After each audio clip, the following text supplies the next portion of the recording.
আসসালামু আলাইকুম প্রিয় নবম দশম শ্রেণীর শিক্ষার্থীবৃন্দ, আশা করি সবাই ভালো আছো। প্রথম অধ্যায়ের নতুন ক্লাসে তোমাদের সবাইকে স্বাগত। আমরা ইতিমধ্যে তোমাদের প্রথম অধ্যায়ের মূল বইয়ের সকল অঙ্ক শেষ করেছি। এরপরে এখান থেকে আমরা 3টা এমসিকিউ ক্লাস করেছি, তাই না? আজকে আমাদের প্রথম সৃজনশীলের ক্লাস এবং আমরা এখান থেকে টোটাল 3টা ক্লাসে 3টা সৃজনশীল শিখবো ইনশাআল্লাহ। এই 3টা সৃজনশীলের মাধ্যমে আপনার সকল অঙ্ক ইনশাআল্লাহ কভার করে ফেলবো।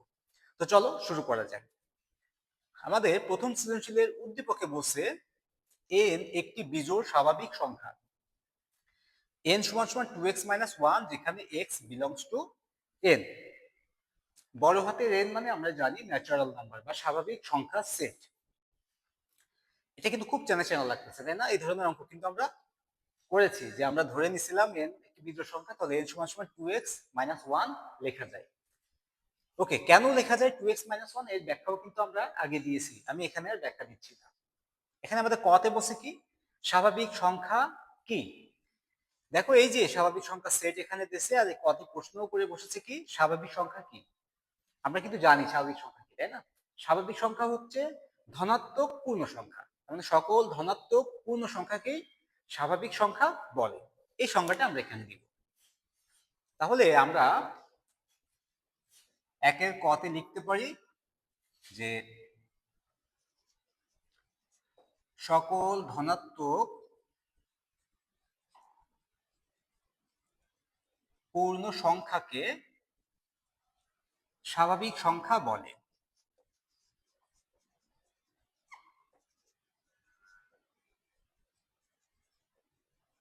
ওকে, যেমন আমি উদাহরণ দিতে পারি কি, যেমন 1, 2, 7, 9, 14 something dot dot dot dot, এরা প্রত্যেকেই স্বাভাবিক সংখ্যা।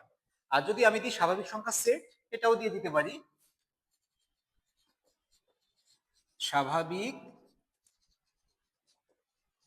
সংখ্যার সেট n, এটাতে বলে ক্যাপিটাল লেটার n, সমান সমান স্বাভাবিক সংখ্যা সেট। যেহেতু সকল ধনাত্মক পূর্ণ সংখ্যা, তখন সবগুলো সংখ্যা আসবে, তাই না? শুরু হবে কত থেকে? 1 থেকে। আমরা জানি শূন্য স্বাভাবিক সংখ্যা নয়। কেন? কারণ শূন্য ধনাত্মক সংখ্যা নয়, শূন্য অঋণাত্মক সংখ্যা। তাহলে আমরা এখানে লিখতে পারি 1, 2, 3, 4, 5 dot dot dot dot dot. তার মানে এখানে এইভাবে চলতেই থাকবে পূর্ণ সংখ্যাগুলো। এটাই হচ্ছে আমাদের কয়ের অ্যান্সার। আশা করি তোমরা বুঝতে পেরেছো। ওকে, এবার দেখি আমরা খতে কি বলছে।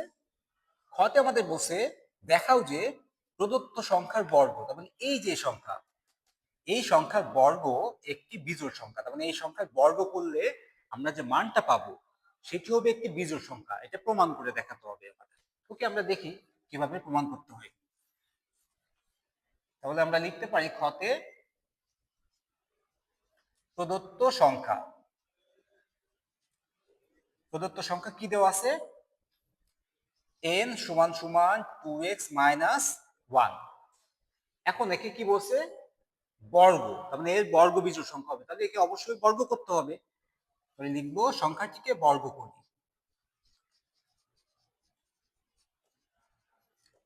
ওকে, সংখ্যাটিকে যদি বর্গ করি তাহলে কি আসতেছে দেখো, n স্কয়ার সমান সমান এই পাশে আসতেছে কি 2x মাইনাস 1 হোল স্কয়ার। উভয় পক্ষে বর্গ করলে উভয় পক্ষে করতে হয়।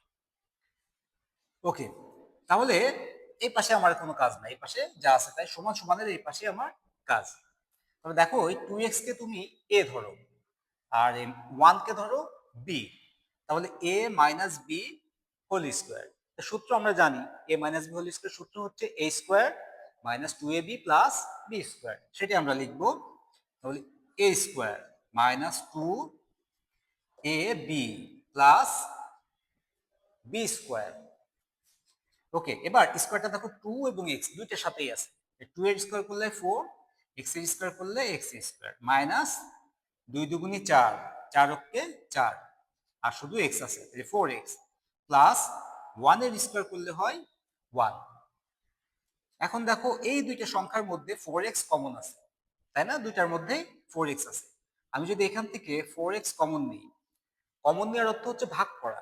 তাহলে a কে যদি 4x কে ভাগ করি, 4 4 কেটে যাবে, দুটা x ছিল একটা x কেটে যাচ্ছে, থাকবে কি শুধু একটা x। এই মাইনাস এই মাইনাস, এই 4x কে এই 4x কে ভাগ করলে 4x 4x কেটে যায়, থাকে কি 1। এই সেই 1, এই প্লাস 1। ওকে, আশা করি এই পর্যন্ত তোমরা সবাই বুঝতে পেরেছো। এখন আমাদের যে বিষয়টা বুঝতে হবে সেটা হচ্ছে এক্স বলেছিল কি বিলংস টু এন, কারণ এক্স এর মানটা হবে কি স্বাভাবিক সংখ্যা থেকে। তাহলে ধরো আমি এক্স এর মান ধরে নিলাম 3, সে স্বাভাবিক সংখ্যা 1 থেকে কোটি কোটি আছে, যে কোনো সংখ্যাই তুমি ধরতে পারো। আমি ধরে দিলাম এক্স এর মান 3, তাহলে দেখো তো এক্স মাইনাস 1 এর মান কত আসবে? 2, কারণ 3 মাইনাস 1 2। আমি ধরে নিলাম এক্স এর মান 10, তাহলে এক্স মাইনাস 1 এর মান কত আসবে দেখো তো?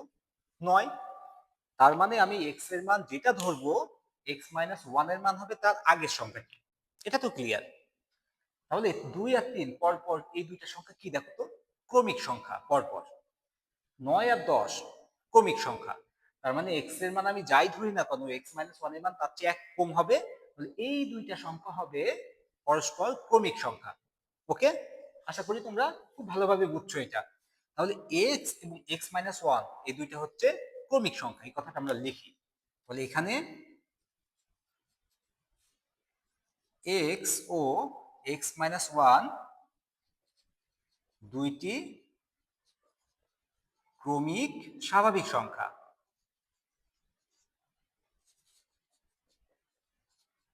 ওকে, এখন এইটা তো বুঝলাম যে এক্স আর এক্স মাইনাস 1 দুইটি ক্রমিক স্বাভাবিক সংখ্যা। এই বুঝে আমাদের লাভ হলো কি? বুঝে আমাদের লাভ হলো ধরো দুইটা ক্রমিক স্বাভাবিক সংখ্যার গুণফল 2 আর 3 দুগুণা 6। ধরো তুমি একটা নিলে 10 গুণিত 9 বা 9 গুণিত 10, 9 10 কে 90। একটা যদি ধরো 5 নিলে আর একটা নিলে 6, 5 6 30। একটা নিলে 12, একটা নিলে 11, যে 12 10 কে 120 আর 12 কে 12, 120 আর 12 কত 134, তাই না? না সরি 132।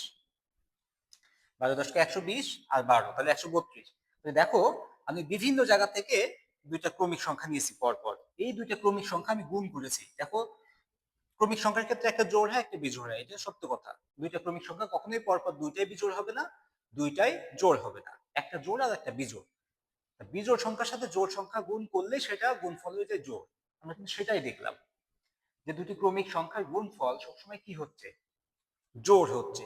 তাহলে এক্স আর এক্স মাইনাস 1 যেহেতু দুইটা ক্রমিক সংখ্যা, তাহলে এক্স আর এক্স মাইনাস 1 কি আকারে আছে? এখানে গুণ আকারে আছে। তাহলে এদের গুণফল এক্স ইন্টু এক্স মাইনাস 1, তাহলে এটা কি হবে? জোড় সংখ্যা হবে। জোড় সংখ্যা যদি হয় তাহলে এক্স ইন্টু এক্স মাইনাস 1 কি দ্বারা বিভাজ্য হবে বলো তো? পৃথিবীর সকল জোড় সংখ্যা 2 দ্বারা বিভাজ্য হয়, তাহলে এটা 2 দ্বারা বিভাজ্য হবে। আবার এইটা জোড় সংখ্যা এক্স ইন্টু এক্স মাইনাস 1 এর সাথে আবার 4 গুণ করে দাও, তাহলে এটি কি হবে? 4 দুগুণে 8 ধরো, সে এটা জোড় সংখ্যার সাথে 4 গুণ করে দিলি, তাহলে জোড় সংখ্যার সাথে আবার জোড় সংখ্যায় আমি গুণ করলাম, তাহলে কি হচ্ছে? সংখ্যাটি পুরোটাই জোড় সংখ্যা হয়ে যাচ্ছে। ওকে, এটা তো আশা করি বুঝতে পেরেছো। তাহলে আমরা লিখতে পারি যে এখানে এটা দুটি ক্রমিক স্বাভাবিক সংখ্যা, অতএব এদের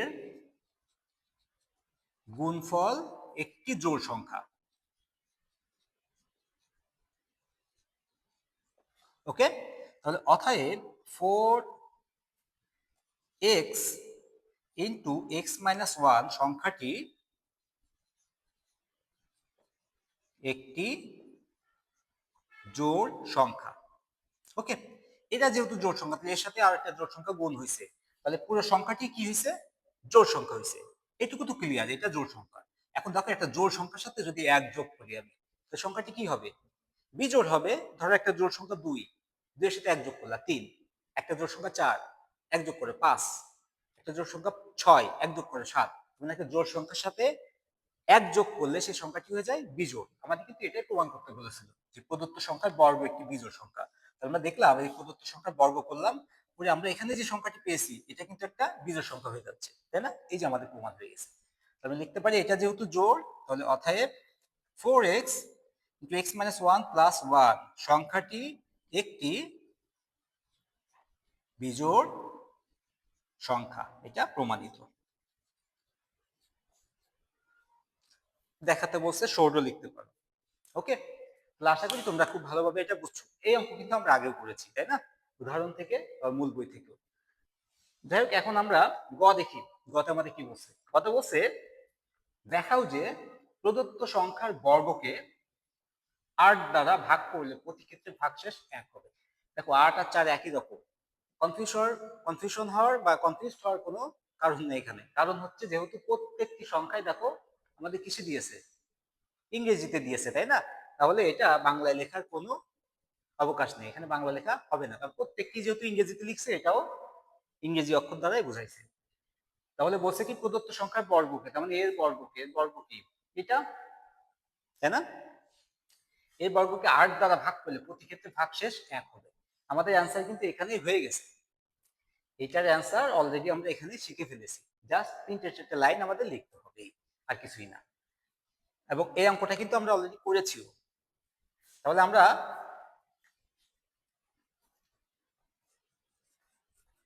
লিখতে পারি কি যে প্রদত্ত সংখ্যা, ওকে এটা মুছে ফেললাম, তো মুছে না ফেললে হতো। প্রদত্ত সংখ্যা কি আছে, n সমান সমান 2x - 1। এবার লিখবো কি প্রদত্ত সংখ্যার বর্গ।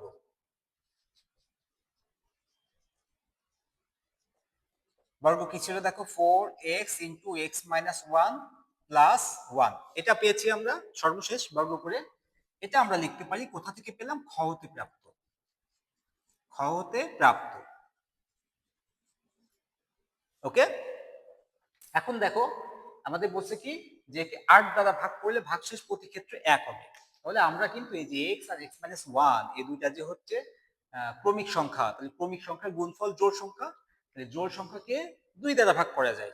তাহলে x * x - 1 এটা জোড় সংখ্যা যেহেতু, তাহলে একে ২ দ্বারা, এই সংখ্যাটি বিভাজ্য। এর সাথে যখন ৪ গুণ করছে তাহলে এ ২ দ্বারা বিভাজ্য, এই ৪ কে ভাগ করতে গেলে আর কি লাগবে ৪। তাহলে টোটাল এই সংখ্যাটি কত দ্বারা বিভাজ্য দেখো তো, ৮ দ্বারা। তাহলে এই পুরো সংখ্যাটিকে তুমি যদি ৮ দিয়ে ভাগ করো, শেষে ১ থেকেই গেছে না, তাহলে পুরো সংখ্যাটিকে যদি ৮ দ্বারা ভাগ করো তাহলে প্রতি ক্ষেত্রে এই যে ১ থেকেই যাবে। এই যে আমাদের প্রমাণ হয়ে গেছে। আমরা লিখতে পারি ওই একই কথা লিখবো, হতে আমরা যেটা লিখেছি যে এখানে x ও x - 1 দুইটি ক্রমিক স্বাভাবিক সংখ্যা।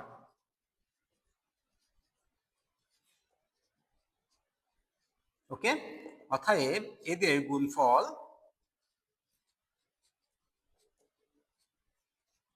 একটি জোড় সংখ্যা, একটি জোড় সংখ্যা যা ২ দ্বারা বিভাজ্য। যেহেতু জোড় সংখ্যা তাহলে অবশ্যই ২ দ্বারা বিভাজ্য হবে। তাহলে এখন আমরা লিখতে পারি এটুকু তো ২ দ্বারা বিভাজ্য হলো, তাহলে 4, তাহলে অতএব 4 * x * x - 1 সংখ্যাটি 4 * 2 = 8 দ্বারা বিভাজ্য। কারণ এর জন্য ২ লাগবে জোড় সংখ্যা, আর এই ৪ কে কাটতে গেলে আরেকটা ৪ লাগবে, তাহলে টোটাল ৪ দুগুণে ৮ লাগবে একে ভাগ করতে গেলে, তাহলে ৮ দ্বারা বিভাজ্য হলো। তাহলে এখন এইটুকু তো ৮ দ্বারা বিভাজ্য হয়েছে, তাহলে টোটাল সংখ্যাটিকে আমি যদি ৮ দিয়ে ভাগ করি তাহলে এ বিভাজ্য হচ্ছে, আর শেষে থেকে যাবে কত, +1। এই কথাটা আমরা লিখব যে অতএব 4x * x - 1 + 1 সংখ্যাটিকে ৮ দ্বারা ভাগ করলে প্রতি ক্ষেত্রে ভাগশেষ ১ থাকে।